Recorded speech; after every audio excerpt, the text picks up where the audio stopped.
ടുനെറ്റ് news കാലാവസ്ഥാ വാർത്തയിലേക്ക് സ്വാഗതം. സംസ്ഥാനത്ത് വേനൽ മഴ താൽക്കാലികമായി അകലുന്നു. അടുത്ത ഏതാനും ദിവസം സംസ്ഥാനത്തെ വളരെ ചുരുക്കം ചില പ്രദേശങ്ങളിൽ മാത്രമായിരിക്കും വേനൽമഴ ലഭിക്കുകയെന്ന് കാലാവസ്ഥാ നിരീക്ഷകർ പറയുന്നു.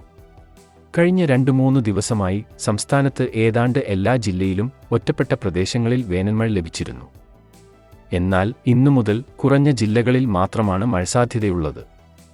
ഇന്ന് 4 ജില്ലയിൽ മാത്രമാണ് മഴസാധ്യതയെന്ന് കേന്ദ്ര കാലാവസ്ഥാ നിരീക്ഷണ വിഭാഗം അറിയിച്ചു. തിരുവനന്തപുരം, കൊല്ലം, പത്തനംതിട്ട, ഇടുക്കി ജില്ലകളിലാണ് ഇന്ന് മഴസാധ്യതയുള്ളത്.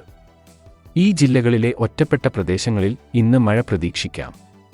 ഇനി കുറച്ചു ദിവസം വരണ്ട കാലാവസ്ഥയായിരിക്കും സംസ്ഥാനത്ത് അനുഭവപ്പെടുക. നിലവിൽ സംസ്ഥാനത്ത് ലഭിക്കേണ്ട വേനൽമഴയിൽ 85% കുറവ് അനുഭവപ്പെടുന്നുണ്ട്.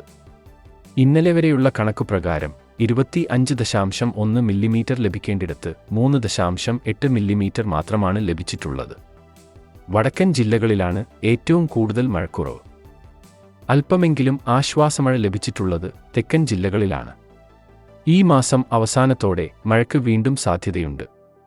ഏപ്രിൽ ആദ്യവാരത്തിലും അല്പം കൂടി പ്രദേശങ്ങളിൽ മഴയ്ക്ക് സാധ്യതയുള്ളതായി കാലാവസ്ഥാ നിരീക്ഷകർ സൂചന നൽകുന്നു.